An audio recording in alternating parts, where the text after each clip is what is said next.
Good morning. Chhatrapati Shivaji, Atmanirbhar Bharat, organic farming, Veer Savarkar, self reliant Bharat, renewable energy,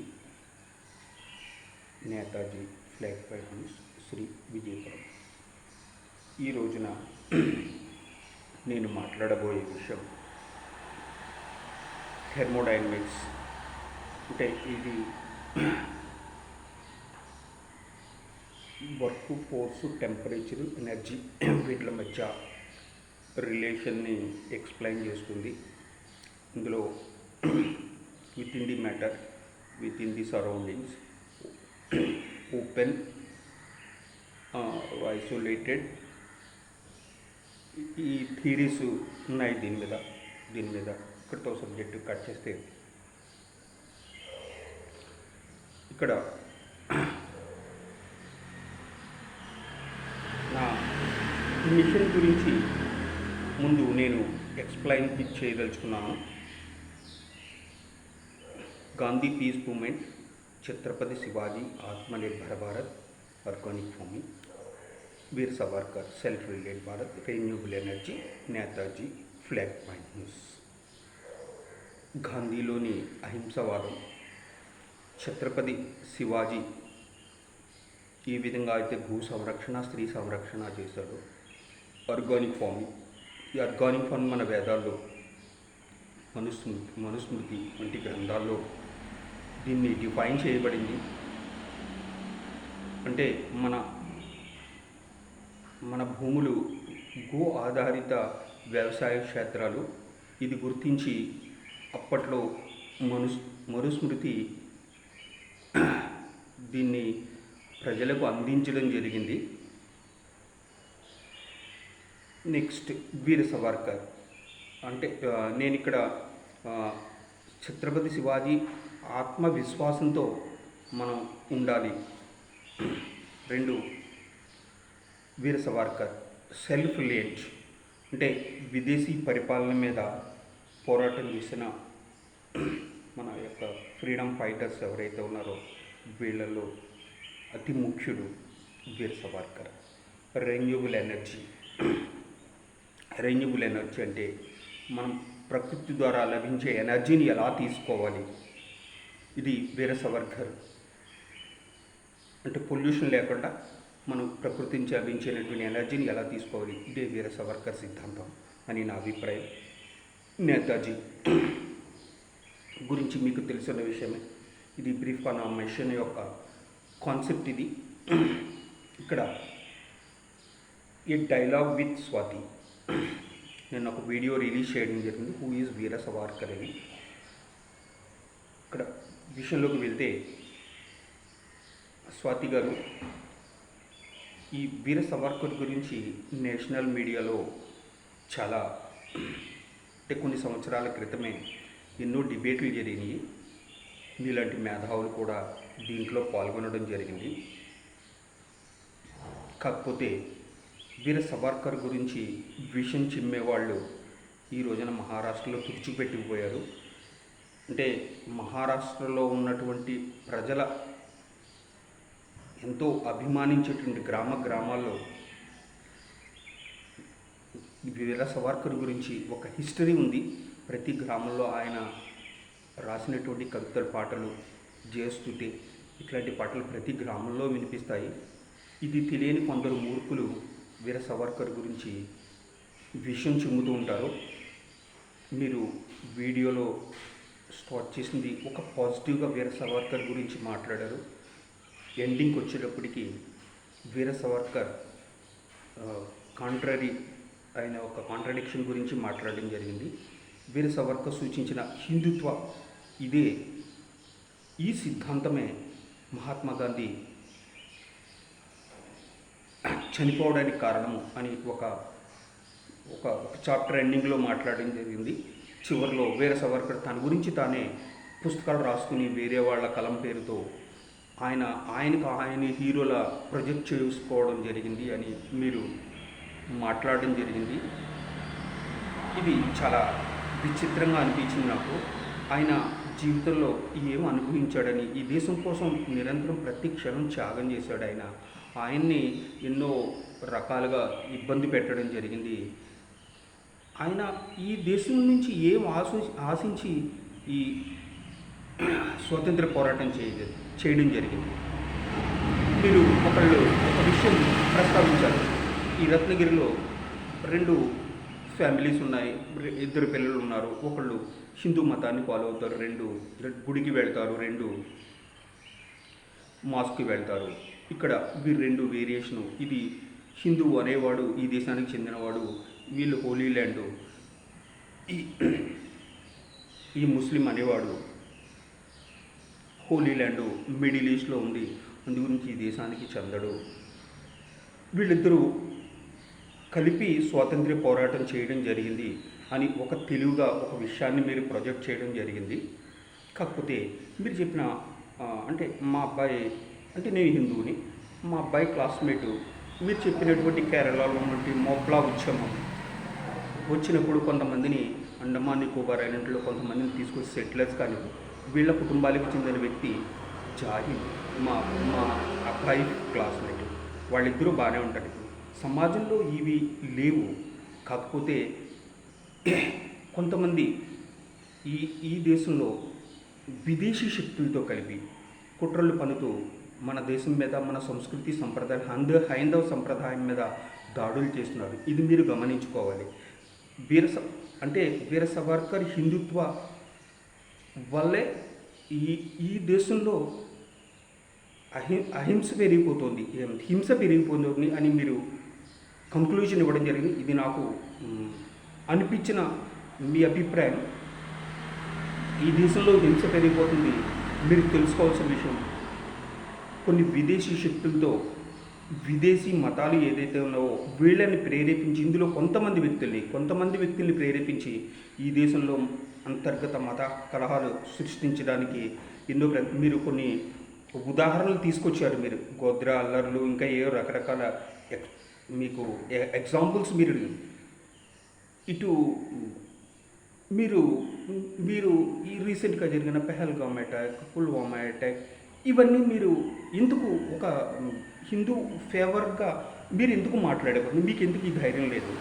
కాకపోతే మీరు ఒకటి చెప్పారు, హిందూ ముస్లిం ఇక్కడ 2 మీరు సబ్జెక్ట్ తీసుకుని ఒక 2 పిల్లలు వీళ్ళిద్దరు ఆడుకుంటున్నారు, వీళ్ళు ఎలా ఒకరు సుపీరియారిటీ ఒకరు సబార్డినేటు అని మీరు మాట్లాడడం జరిగింది.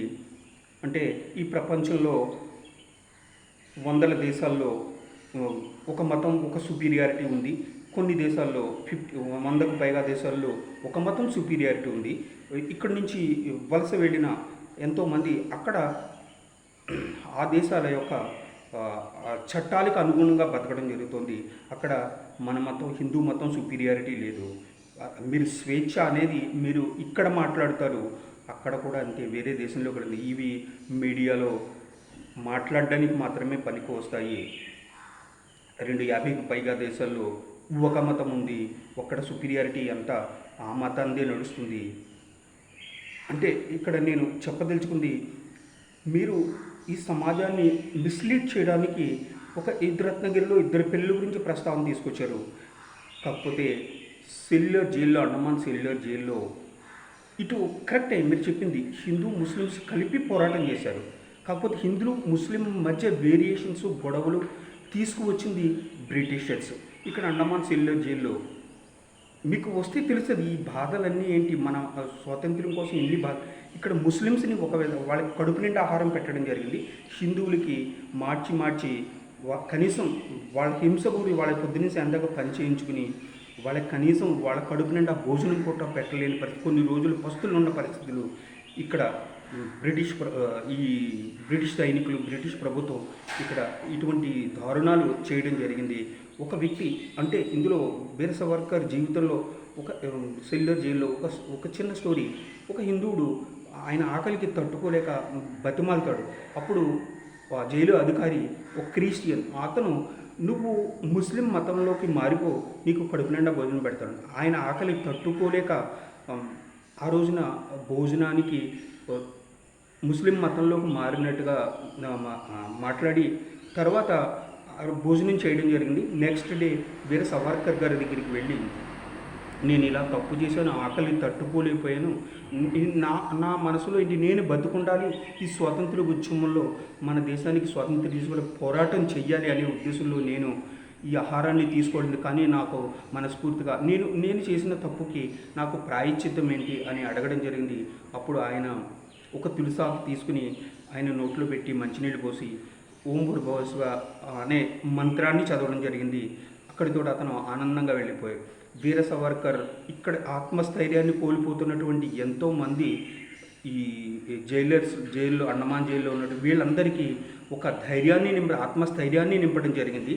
ఇదే వీర సావర్కర్. మీరు అంటే ఆచరణ మాట్లాడడం వేరు, బయటికి ఆచరణ వేరు. ఇటువంటి కాంట్రడిక్టరీ కనిపిస్తుంది అని మీరు మాట్లాడడం జరిగింది. అక్కడ ఉన్న పరిస్థితులు అక్కడ బయటికి రావాలి ఏదోలాగా. ఈ పరిస్థితుల్లో ఆయన మెర్సీ పిటిషన్ రాయడం జరిగింది బ్రిటిష్ ప్రభుత్వానికి. స్వాతంత్ర్యం వచ్చిన తరువాత ఆయనకి ఎటువంటి ఈ భారత ప్రభుత్వం కానీ అప్పుడున్న అధికార ప్రభుత్వం కానీ ఎటువంటి వాల్యూ ఇచ్చింది? ఇప్పుడు ఉన్న ఈ ఇండియన్ నేషనల్ కాంగ్రెస్ వారసులు ఎవరైతే ఉన్నారో ఈ రాహుల్ గాంధీ వీర సావర్కర్కి ఎటువంటి వాల్యూ ఇస్తున్నాడో మీకు తెలుసు. నేను అంటే ఒక వీడియోలో మాట్లాడడం జరిగింది, నేను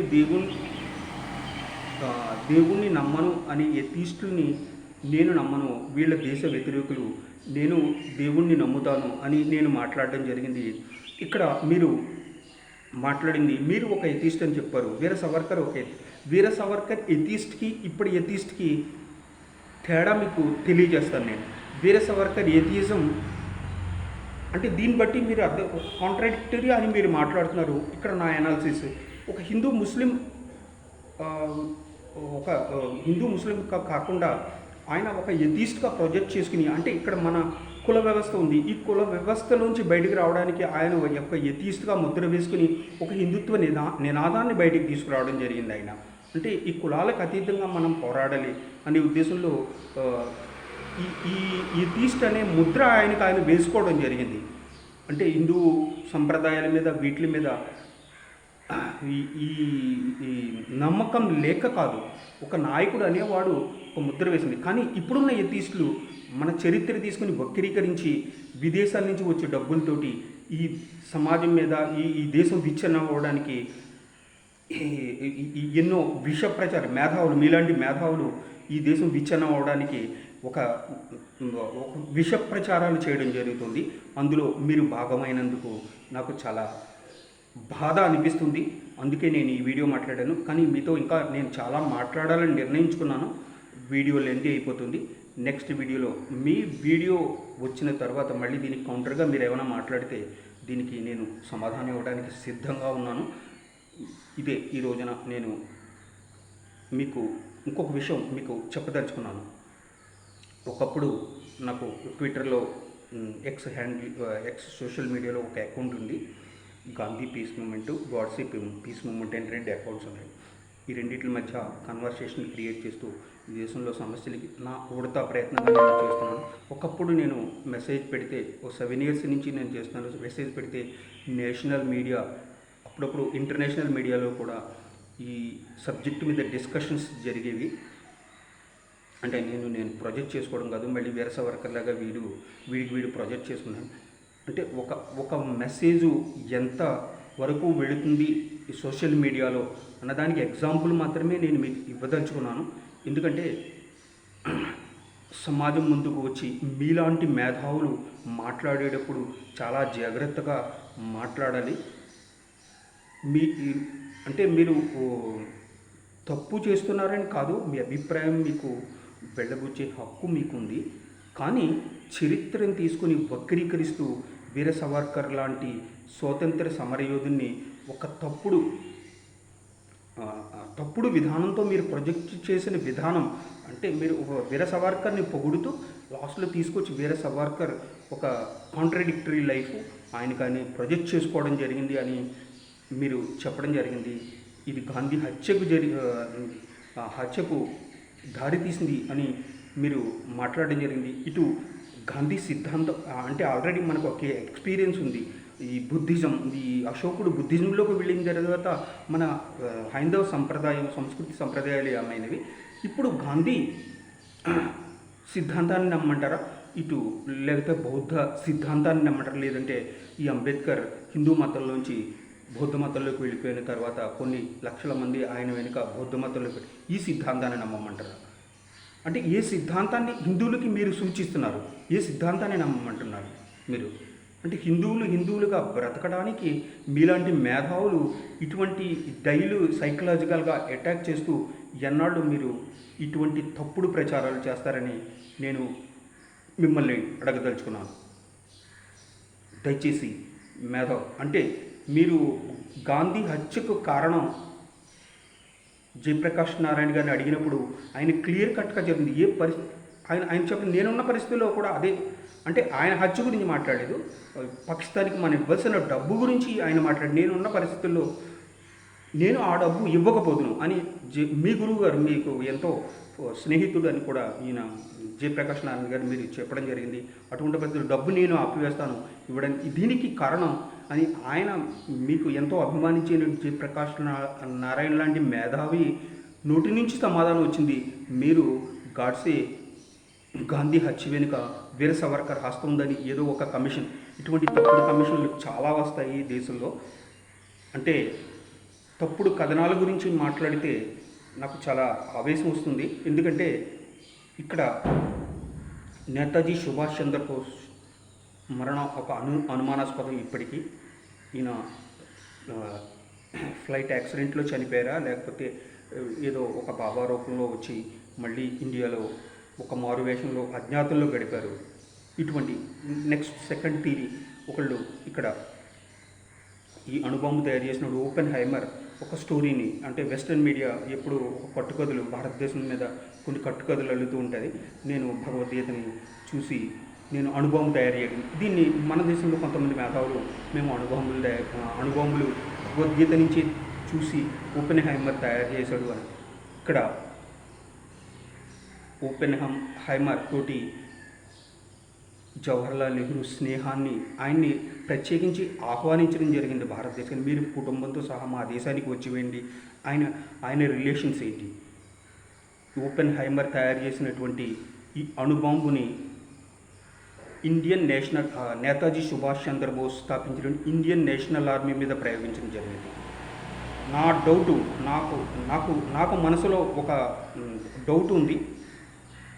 ఎప్పటికైనా నాకొక్క అవకాశం వస్తే మాత్రం జపాన్లో ఉన్నటువంటి నేతాజీ సుభాష్ చంద్రబోస్ అస్థికల్ని యురేనియం టెస్ట్ చేస్తాను నేను. ఇది నాకు ఒక క్లారిఫై కావాల్సిన అవసరం ఉంది. ఇదే నేను ఈ రోజున ఇవ్వదలుచుకున్న message. Thank you very much. Bharat మాతకి జై హింద్.